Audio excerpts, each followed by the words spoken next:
It's time for another CIRF report, and we had some technological issues. We had a CIRF report recorded earlier today, and sure enough, it was wrong. So here we are doing it a second try.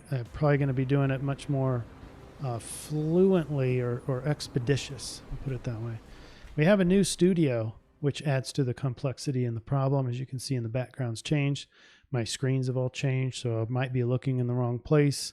But let's get through this. For those of you who are new, we are in this slide here, this summary slide, we are trying to triangulate from different sources and find out the main influence for this week. And once we get the influence, then in the latter half of this CIRF report, we're going to get into the solution. And the solution is the behavior that you need to use in order to activate or accentuate the energy from this slide. So this is the summary slide, and we have astrology in the purple.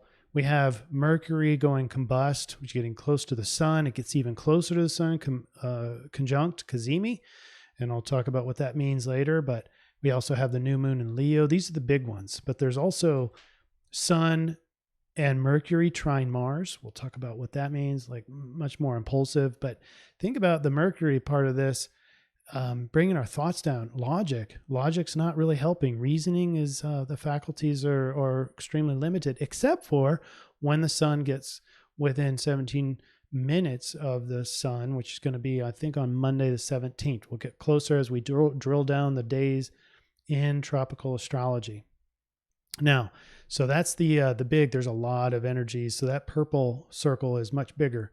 Then you look at the green circle. That's the Dreambot. Dreambot is a collection of dreams. It shows us the collective unconscious. It shows us what kind of language we're seeing in the dreams and thus our subconscious. So the collective unconscious is confusion and impulsivity. That is a direct match of the astrology. That's why the Dreambot circle is over here. Then we've got the I-Ching. We cast our coins, ask the universe, show us what the biggest energy is going to be. It spit us back hexagram 57, which sounds different than what it really is. We'll get into what this means, but it's titled penetration. And that to me sounds, as you're going to see throughout this report, that I-Ching reading does relate to the astrology, but a lot more to the new moon time frame. The energy is going to shift during this CIRF report during this week. So this week is from August 13th, Thursday, to August 19th, Wednesday. And in there we have a new moon. So I think that the overall triangulation, if you put all that together, and we have the, the Schumann Resonance. And that influence we're going to start putting on this CIRF report. I've got it in a segmented line here because it's not real firm yet. But this is our best guess, and it's not looking good for. There's potentially some negative things coming according to the Schumann Resonance. So anyway, you put all that together, and I'm thinking we get into faulty logic, but wanting logic. We want more reason. We want to know, like, why? Maybe if something bad happens, why does this happen to me? More of an existential issue, but in terms of the way that we think. Okay, so that's the overall influence. And now let me get everything set up. In just a second, we'll go over the details about how we found the influence. But stick around for the end because that's where the solution is. Get into that next.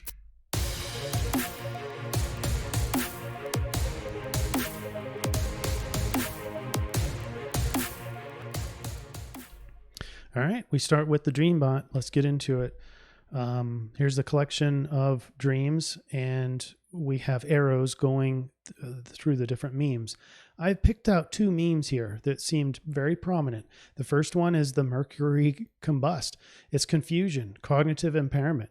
I mean, mixed and fragment and wandering, and that was clear. That's the red arrows. That's the predominant meme. The blue arrows is a little bit smaller, but it's still definitely there. It's the sudden, impulsive kind of thing. And fast and quick and that sort of thing. So there you go. That's I don't want to spend too much time on that, but that's important. All right, now let's go into Schumann Resonance. This one is wacky. Let me get my pointer out. It didn't work earlier due to the technological issue, but yeah, it's still not working. Yeah, that's a bummer. All right, so I don't have a highlighter for my cursor. Sorry about that. I'll have to fix that later. Schumann Resonance. It is, look at this red line here. That's one of the antennas, and it is plummeting. It's going from a maximum down to a minimum in terms of power. All the rest of the lines, there's another line at 0. The rest of the lines are either staying the same or going down. And so the overall trend is downward. That's a frequency going downward. That's not a great thing. And you can see an overall trend, and it's pretty significant if you look at my cursors down below in that real faint graph. We were kind of at an all-time high, and now we're like descending down in the last 7 days. So I don't like that, but what's worse here is the Global Consciousness Project, the random network variance. All right, so what does this mean? On the higher side of the chart, so on the 2 red bands that are higher, this is more variance. That means that we're not all on the same page. So they're postulating that when something big happens, like 9/11, everything gets really, really coherent. And this is indicated on the low part of the graph. So where we are right now. Okay. And so how I'm interpreting this is with coherence stronger and frequency going lower, is the collective seeing something down the road?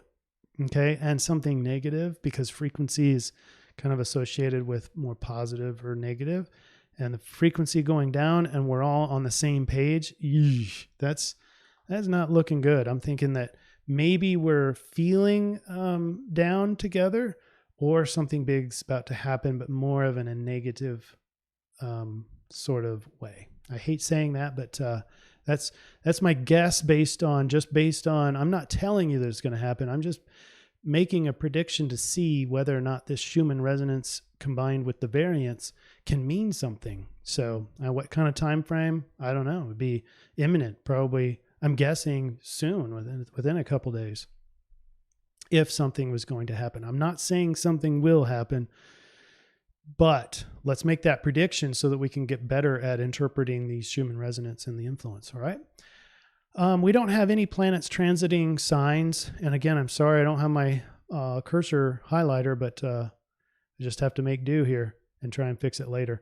Square off to Pluto, Mars square Pluto. We're going to talk all about that. That's the remaining Mars square in Capricorn. That's the Ram, the Aries butting heads with Capricorn. Those are the Pluto, Saturn, and Jupiter, all the slow planets in retrograde. This is the last of it. This is the last of the square. So Mars, after this week, is really going to start being free and a much more positive, much less conflicted. It's going to be great. Oh, you know what? Never mind. I already see my error here. This is going to be the next one to go. It's next CIRF report. You're going to see Mars square Saturn. Sorry, that's going to be the last one. So end of August, that's when we start feeling free again. Sorry. All right, Cazimi Mercury goes exact on 17th. So what that means, within 17 minutes of the sun, it's in Cazimi, and prior to that, when it's in the orb of sun, thoughts and logic and technical stuff, they start to kind of weigh down, heavy, not real quick, slow to process, not reliable, foggy, that kind of thing. But when you get in Cazimi, boom, clear, crystal clear thoughts, revolutionary sort of thoughts. And it's in Leo, so going to be very creative, very attention seeking. It's going to want your attention. So we'll postulate some behaviors around that particular time frame. All right, let's get into day by day. And I want to roll through this, especially since I don't have a cursor pointer. But again, you have Mercury about 4 degrees away from the sun. That's combust. That's within 8 degrees. And part of fortune's right there. So it's all Leo. And Leo is childlike and, proud of himself, herself. And ego is there as well. So we're kind of messing around. We're curious and exploring, but more of creative, and maybe some attention seeking, maybe some domineering in there. That's kind of the downside of the Leo.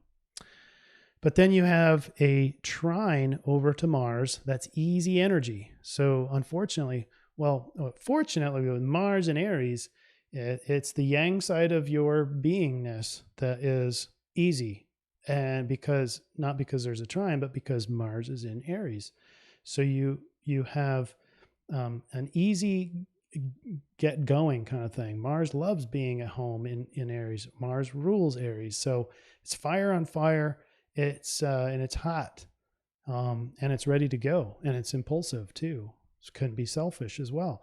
But anyway, that energy easily goes over to Leo Sun and Leo Mercury, who's in combust. So thoughts aren't reliable, and you get kind of egotistical and creative, and boom, you've got an easy sort of a mini disaster with this trine, this double trine here. Why? Because there's no rational logic. You're going to see those exact words in the I-Ching later. There's not a lot of logic available to make the right decisions here. So we'll talk about what to do there in the solutions. I'm just posing the challenges here. Then ego has to adjust. That's the easy inconjuncts with the blue lines. Mercury and the Sun are going to make inconjuncts with Jupiter and Pluto. That's going to be your optimistic transformation, but ego still has to adjust. Transformation requires adjustment. And then the biggest conflict of all is going to be this Mars square Pluto and Saturn. And Saturn's just getting started. Pluto's on its way out. Jupiter's is already out. So here we have a couple more weeks of conflict for the optimistic re-transformation back to an old form of government. That's all Jupiter, Pluto, Saturn. We've talked about that extensively, but there's a pressure there. And we're going to our Mars is wanting to war there, go against it. And there's pressure to be conflicted. There's second guessing. All that stuff is in there. And it's easier just to go over here to ego, who wants to get, pleasure, creative, be seen and all that. So that's might be what happens. All right. So Friday, pretty much the same. Mercury is getting closer to the Sun. More adjustments within conjuncts, but no difference. Saturday.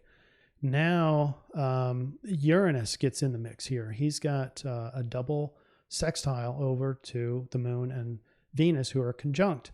And of course, the Moon whips around here faster, so this conjunction doesn't last quite as long. But Venus and the Moon, extremely emotional, and emotion around harmony and beauty. And I thought I accidentally stopped the recording, but I didn't. And my audio is going, so we're pressing forward. So Moon and Venus in Cancer create a very emotional and very protective space. We want to kind of shell away and protect ourselves. But, there's a beauty in these emotions. The beauty's from Venus. It's very harmonious, sort of. And then these emotions that are there is an opportunity for change. Or you can look at it the other way around. The change that's happening in the material world, Taurus, is revolutionizing or making an opportunity available to speak to your emotions and repair your relationships. So there's an opportunity there. And then Mercury is getting closer to the Sun yet. Saturday, Mercury almost within Cazimi, but that'll be another day. And then there's a massive sort of transformation of a protective emotion. So that's the Sun in Cancer. You got to, it is opposing. You have to balance that with this positive, reverse transformation of government. And so you're wanting to war with it, because of Mars with a double square. And by the way, Mars is the center of attention for the T square. This is a T square with the moon, the optimistic retransformation of government, and then Mars. Mars is a trap this day. Mars wants to go, is pressured to go. If you get there, if you get too yang on Sunday, the 16th, you're going to get trapped. You're going to get trapped in it. The easy way out is to get your ego on, but thoughts are not reliable. You realize that your yang easy outlet is going to be your thoughts, but thoughts aren't reliable. So I'm not going to teach you to do that. So Monday, the 17th, we are looking at Cazimi now. This is 12 o'clock noon, and Mercury is already past the sun. So the Cazimi is actually in the morning, and you get pretty much all morning and a little bit in the afternoon for that 17 degrees around the sun. And this is just before the moon enters its final phase for the new moon in Leo. So we are during the Cazimi. This is Monday morning, 17th. This is a great time to sit in meditation and watch the thoughts come. Don't try to create the thoughts. I suppose you could with pretty good success too, but we're talking about Leo type of clear clarity thoughts, Cazimi, Mercury. Sit in contemplation. One idea is to let those thoughts come in and revolutionize your life. But they should be very logical. They should be very spotlighted on the problem sets that you're experiencing in your life. And I think that's about it on the changes for today. Then Tuesday, the 18th, we have working up to the new moon. The new moon is going to be on the 18th, but this is our standard noon hour. And Mercury is back to being combust, which means your thoughts are no longer reliable on Tuesday, leading up to the new moon. So let's talk about the new moon, which happens. I'm not even going to talk about Wednesday. I replaced that with the 18th. I replaced it with a diagram of the new moon. And that's going to be at 9:40 p.m. Central Time. And on the 18th, we're looking at a new moon in Leo. And because the time is different, our group is down in the bottom right-hand side of the display. And it's at 26 degrees, 35 minutes of Leo. And it's in the latter part of Leo, still conjunct with a Mercury, but not in a Cazimi. It's in a combust. So thoughts are still getting a little bit more clear at this point. We're still only 2 degrees away, so quite a bit of ways to go before mind opens back up. But a new moon in Leo, and this is a new cycle of the moon in a very, Leo can be optimistic, very optimistic, needing attention sometimes. It's not necessarily a bad thing, can be kind of grandiose or domineering on the negative side, but very creative and charismatic. So that cycle is starting there, and that's going to last in this next couple of weeks. So let's look at the I-Ching reading. When we cast the coins, 3 coins, 6 times, we got wind over wind, which is gentle, the gentle over the gentle, which I don't like the word here to describe it. As you'll see, penetration doesn't seem to be what it means, but let's read through it. A subtle penetrating effect is like a soft wind blowing through the reeds that are bending gracefully, demonstrating flexibility and endurance. So if you can imagine air, it covers your whole body and then moves around you to cover the whole space there. So there's kind of like a wave, if you will, like an energy wave, and it's quiet, but can gently influence you. So a gentle influence is at work, but just as a wind can be ceaseless in its efforts, small forces can add up. Gentle penetration bodies bodes well for new relationships or enterprises. Just as a summer breeze slowly penetrates the woods to the cool forest, the ideas of a gifted leader slowly reach and sink into the minds and to the hearts of the people. In other words, I think if you think in this in terms of knowledge and wisdom, that's rushing through the hearts of the people. And so maybe a lot more people waking up. Maybe if that negative thing that might be coming from indicated by the Schumann Resonance and the Coherence Project might wake up even more people. Who knows? All right, line 4 says combine responsibility, experience, and energy with modesty for an enduring effects and almost guaranteed success. When approaching difficult situations that require sustained effort over time to achieve a desired goal, keep these virtues in mind. All right, now we're going to get into the solution, but we have to have a word from our sponsor, so hang on.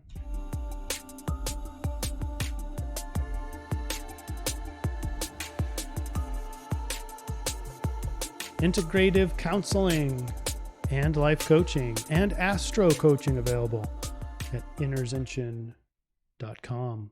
All right, so now we are in the solution phase. I'm just going to show you what's available, and then we'll get to a triangulation slide to give you exactly what you need to be doing this week to maximize the energy. So here's the solution according to the I-Ching, and it says repairing the damage. Now get this. It is time to repair the damage. In the world of human affairs, self-indulgence and corruption grow like weeds in an unintended garden. They must be faced squarely and rooted out through the bold action. Eliminating corruption and the sloppiness that leads to it is an ennobling human enterprise as it clears the way for fresh new beginnings. Any coincidence that my mind went to flesh new beginning?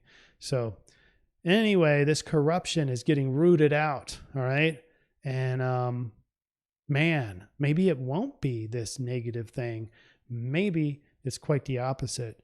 Maybe they want us to think that something negative is going to happen, but in reality, the corruption is going to be coming to the fore and manifest. All right, this is a time to be lean and efficient. The weeds must be rooted out before the whole garden is lost. I could not agree more. The weeds must be rooted out right now, and I believe that is what's happening, the undertow that's happening out in this world right now that no MSM wants to talk about. Resist the temptation to strike out prematurely. That is exactly what we were looking at with Mars impulsively acting out without the thoughts and the reason to help you.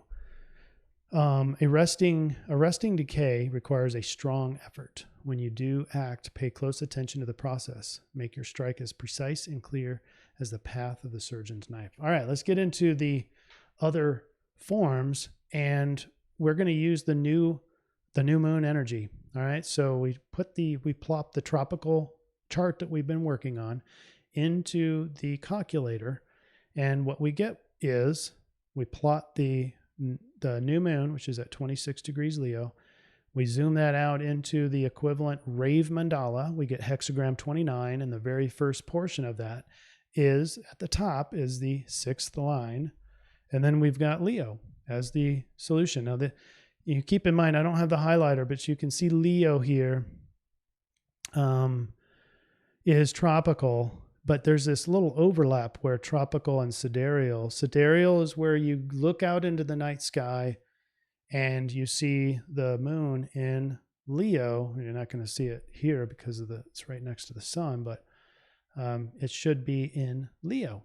That's sidereal, and that's the solution. So it's the influence and the solution. All right. What is hexagram 29 in the rave mandala? The deep within the deep. Persistence, despite difficulties, has its inevitable rewards. Holy cow, is this metaphoric for the underground things that are happening right now? Hexagram 29, line 6, confusion. The state that exists when momentum outstrips awareness. Here's the positive side. This is with Mars exalted.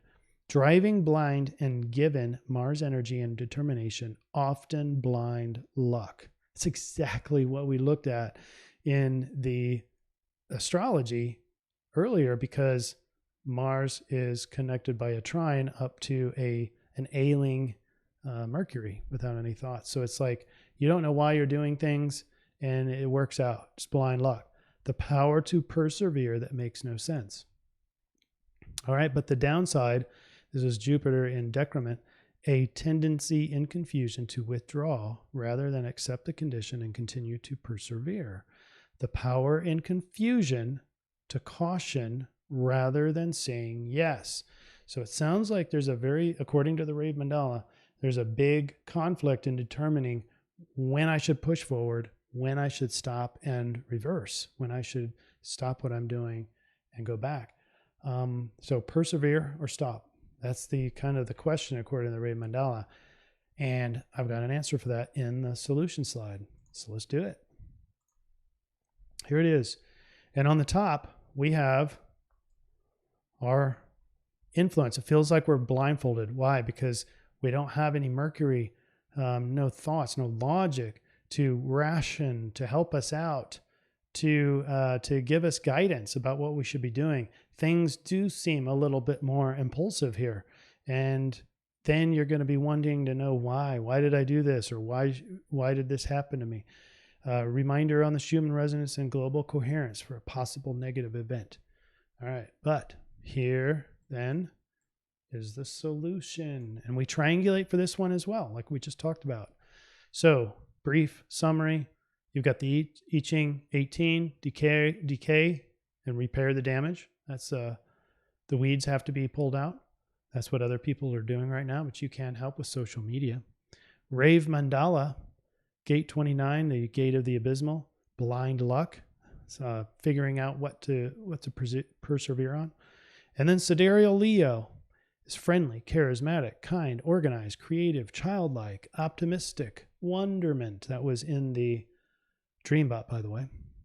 But you want to avoid impulsiveness and authoritarian. All right, so now let's cover the overall triangulation and get you out the door here to start this week.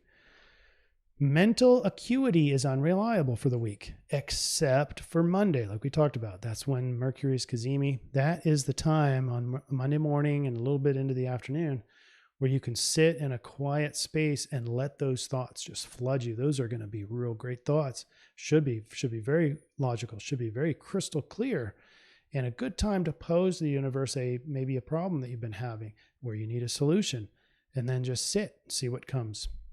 But all other times this week, I wouldn't be trusting my thoughts. Maybe even technology might be taking a hit.